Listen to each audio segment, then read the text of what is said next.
Alright, so it is time to look at some more Tsiah again, and today I have Aoko Aozaki, let's see, Fate Grand Order profile, and it's actually kind of perfect because I just looked at all the witches from Otaku, and then after that a little bit more on Alice and her was it ploy kickshot. Yeah, that was actually informative, learning more about her attacks and other things I've sort of already seen like illustrations of before, like I think those like pigs or whatever, right? So yeah, that was good. And since Aoko, she does relate to Alice here, then it just all comes together.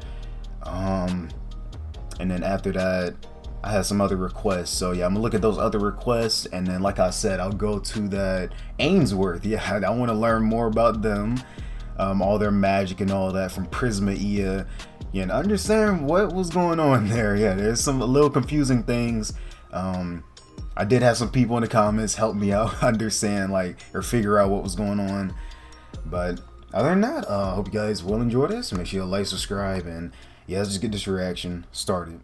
I can't believe it, man. I'm still in shock. Type Moon has come through with a wave that will be remembered until the end of times, man. They know exactly what to do. They know what the people want. They said, come one, come all. You want MiHoYo characters? We got you. And they pretty much gave us everybody. We got Aoko. We got Alice. We got Sojiro. Mr. Hands-On himself. It can't get any better than this, can it? Well, it can. We still need Toko, but I'm not mad at what we got. They really hit it out the park. Everybody looks good. Hey, what is going on here? The ascensions look unreal. Yo. And what I wanted to do was go through some of the profiles to see what they came up with. That's nice. Okay.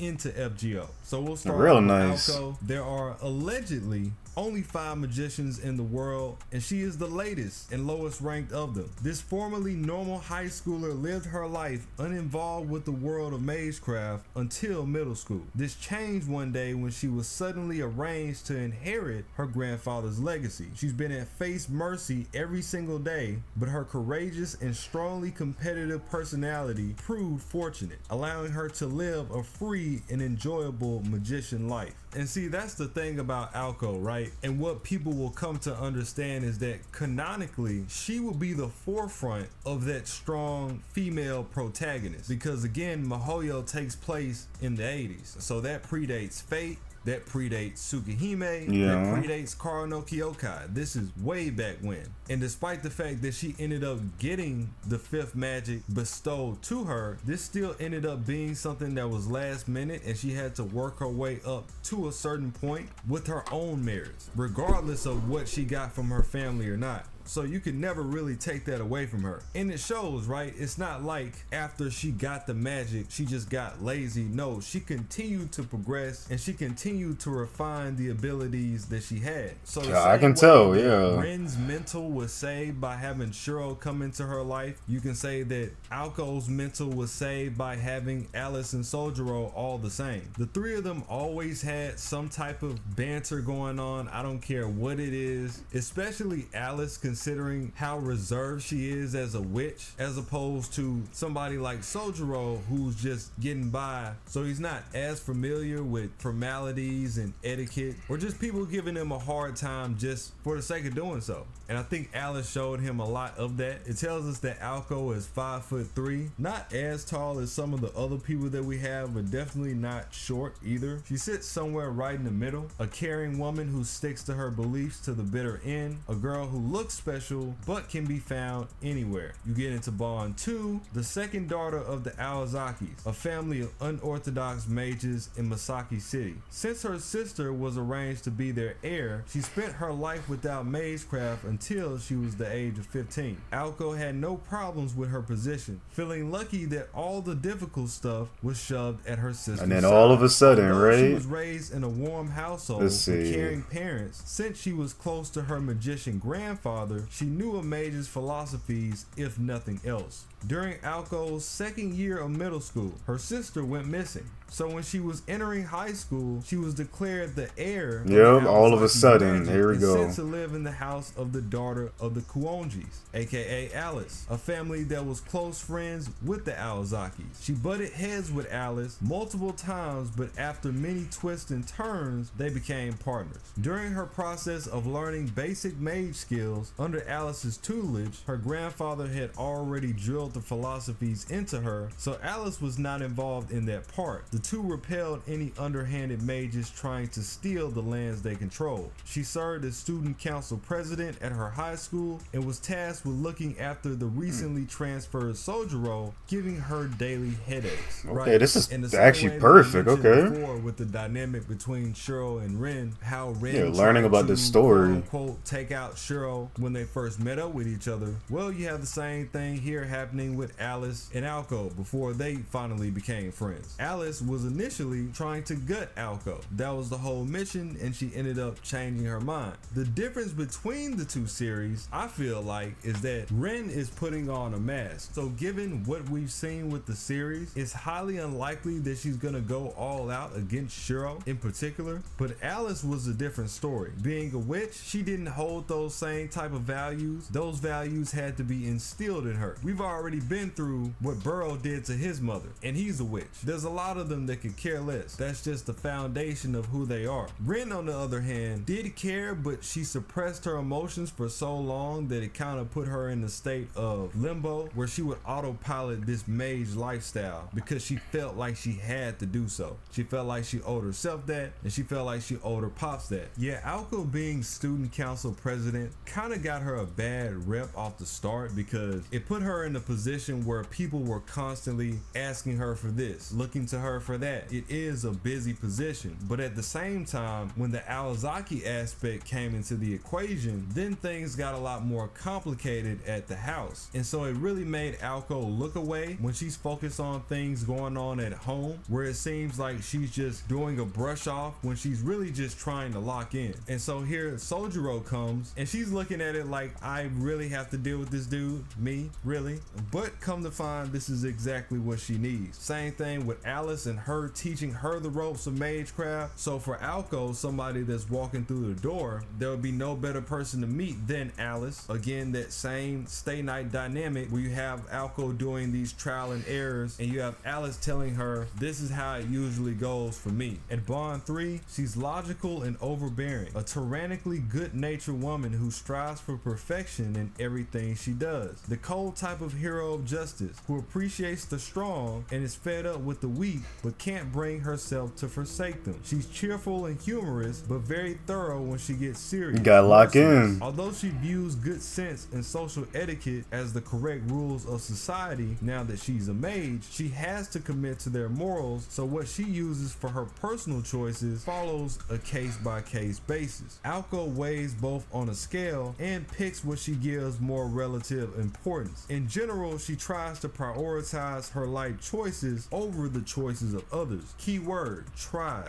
Like how they frame that. If she could actually do it, she'd have already been welcomed into the group. Yeah, this is real perfect, giving me everything right now. To the point that she's personality and all. to pick up on details on other people's conversations and actions. Even when she's not interested, she will listen. She's generally a good listener no matter who is talking. Perhaps due to her iron wall personality, she's not good at probing others' vulnerabilities. She's very fettered to logic and reason, with the tendency to overcomplicate her thoughts. But ultimately, she does what she believes is right. Somebody once told her that everything she does unintentionally becomes a benefit to the world and its people. Words that like always, that's for anybody. Compliment, but she treasured it as a minor source of pride. Now, this magician thing, as far as them not letting her into the group, seems to be a new perspective. The 5 magicians never really had any type of hierarchy in a sense. It was always, they just exist above most entities and especially magecraft. But now it's framing it in a way where Aoko is at the bottom of the barrel, naturally because she is the most recent one. But I find it funny that they're now treating this as a they're in, she's out the loop thing, which kind of goes against what Aoko stands for, especially when it comes to honing her craft. If anything, she wants to be in when it comes to concerning this. Really want to see them build upon that. You get into the next bond and we have some of her skills. Now I've seen some of these couple skills, of E's, okay, really good once you get past the first one. C. So we got territory creation E rank. She can't keep a satisfactory workshop or a penny in her bank account. Oh no, she can't be. That they're still keeping this going, even all using all that money. You know how her and Toko are tight with money, and they're always always seems Oh, to they're be tight, a okay. that's waiting for them around the corner. And to take this a step further, it really ties into who she is, because that's a part of her power too, right? What is she doing when she harnesses the fifth magic? She's creating a debt and putting it elsewhere, which is literally the same thing that she was going through as a character to begin with. Listen, the man is gonna get his. You can't run from it. Any dime that you make, them people gonna be looking through your window talking about, now you know you gotta pay taxes on that. Damn, motherfucker, I just got the shit. That's a fact. The only time that's not the case is when your finances are coming from places that we will not speak of. She's got item crafting, life hack, nab anything you need from your sister. And this is just another nod to Aoko taking things right from under Toko's nose, like the Mystic Eye Killers that she later gave to Shiki. It's on point. She's got Magician, one of the very few still existing magicians. She has resistances against magical energy, fate, insta-death by fate, Resistance against fate.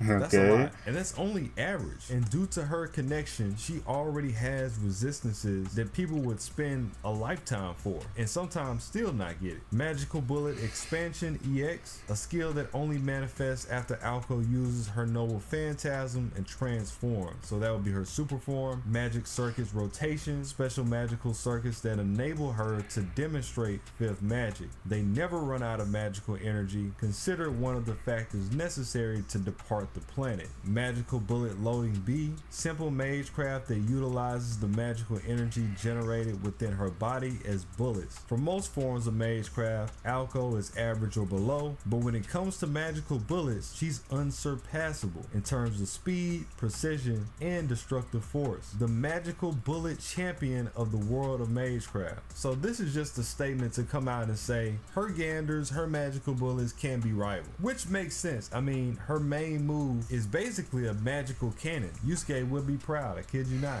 Once again, in this age EX, the magic of youth, a powerful mental buff fueled by the wishes, hopes, and dreams everyone had in their infancy. Adds protagonist status to one member of the party. What the fuck? Like, She yeah. really has the protagonist. Come on now, what? She really has protagonist EX. Nah, Nasu is funny.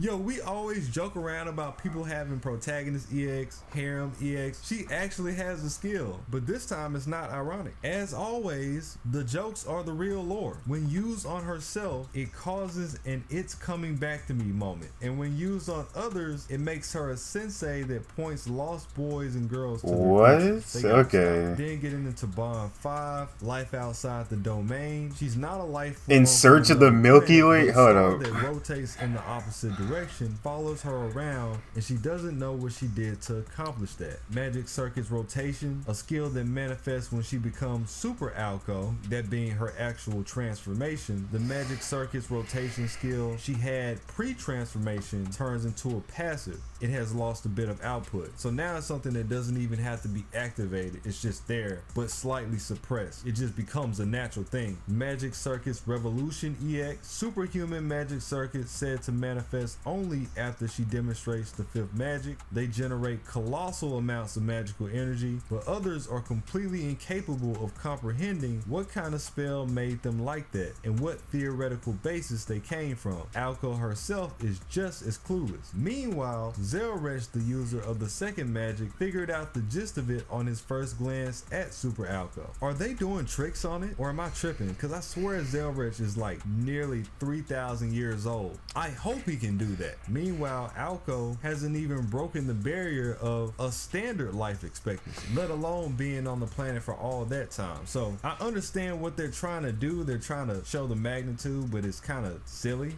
I mean, I guess she could steal information from the future, but I mean, who's doing that when they don't even understand the spell itself? That was some crazy lip right there. In Search of the Milky Way EX, a crafty strategy only Super Aoko can do, where she shuts out outside interference by overlapping time migrations from 0.1 seconds in the past and 0.1 seconds in the future. Grants herself invincibility, which her passive skill turns into anti-purge defense, a really dirty trick, and loads 6 magical bullets. So what I'm hearing is that she basically, well, she already was at a point where she couldn't be conceptually understood by most, but as I recall it, this semi-authority that she's having over time, and I mean, you can see this when she's fighting against Toko and the things that are supposed to be working on her isn't doing anything. Like, she's lapsing in and out of existence because she's essentially moving in and out of space-time that fast. Manipulation. So if you do and you don't exist, you kind of have to be invulnerable in between that, which is where that would come from. Then you got her Bond CE, which features her guitar and some notes. Actually, the first guitar that she bought with her own money. She doesn't use it anymore, but it has a special place in her heart. When I reach a dead end, I wind down and play my favorite song. It doesn't solve anything, but at least it can reset your emotional state, right? The magician bluffed that the run from the start line was more exciting than reaching the goal. She prayed that your life never stops, giving you new encounters. It's yours now.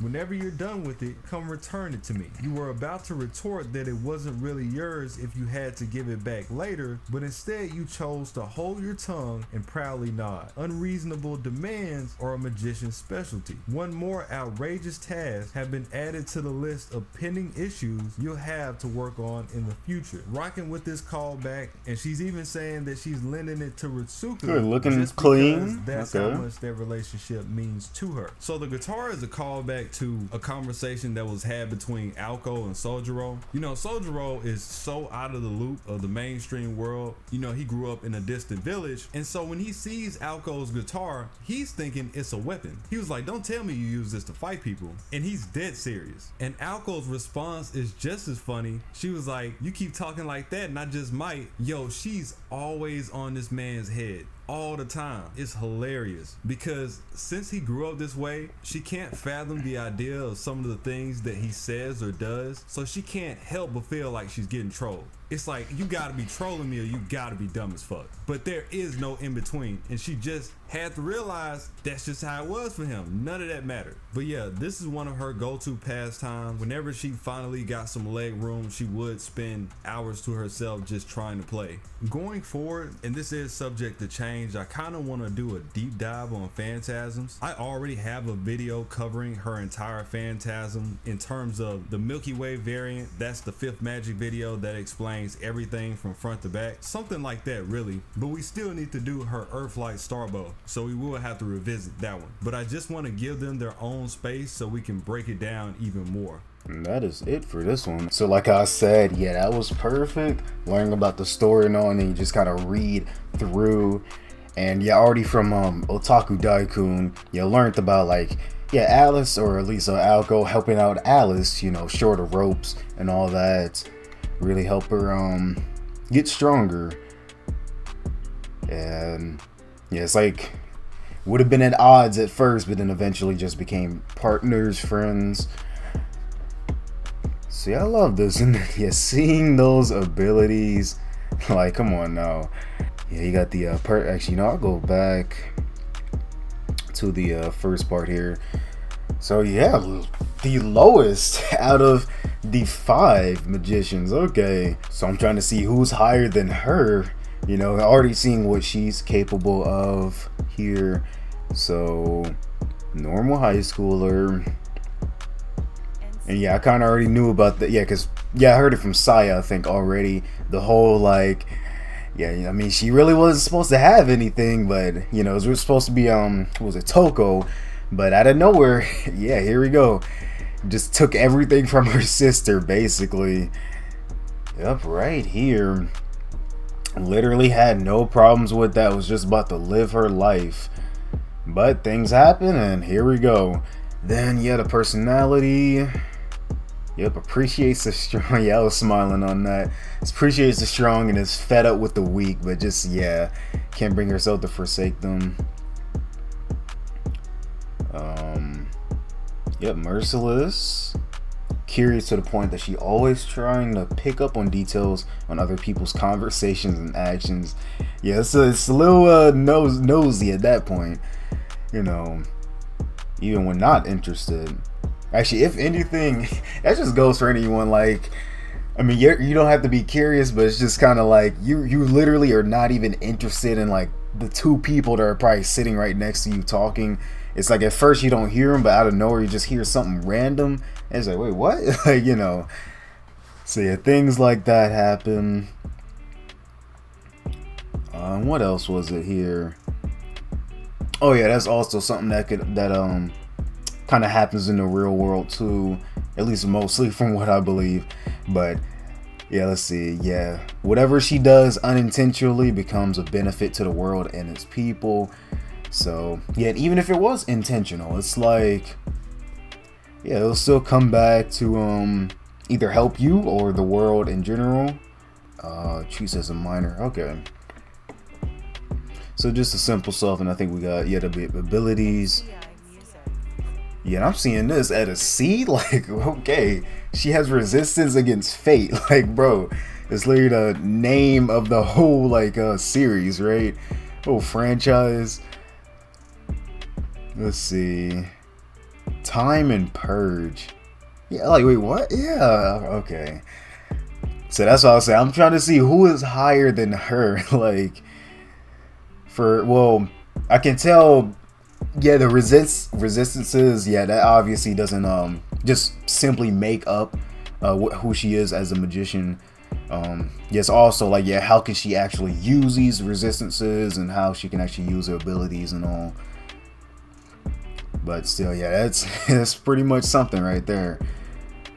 But yeah, like I said, I've already pretty much heard, or at least the beginning part, like, you know, pretty much how she has that relationship or whatever with Alice, and you know, how Aoko helped out Alice.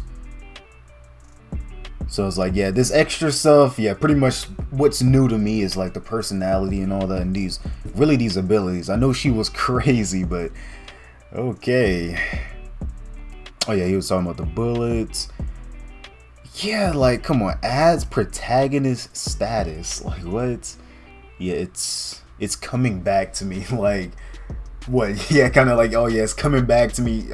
With the plot armor type of thing. Like, hold up, this power, you know? I guess that's what it means. And then makes her a sensei that points lost boys and girls to the future. Like, what? Come on. Wait, life outside the domain, and that's an E? Yeah, it's saying not a life form from another planet, but a star. Oh, but a star follows her around, and she does not know what she did to accomplish that.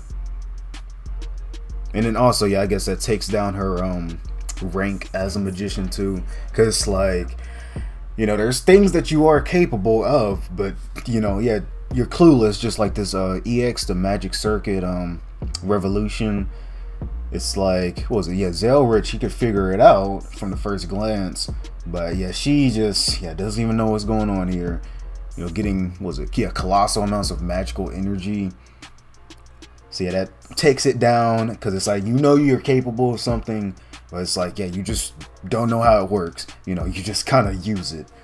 So once you actually can use it, now it's like, yeah, that brings up your rank as a magician, because you know the weaknesses or strengths and all that, and how you can use it against other magicians or whatever, if you need to do all that.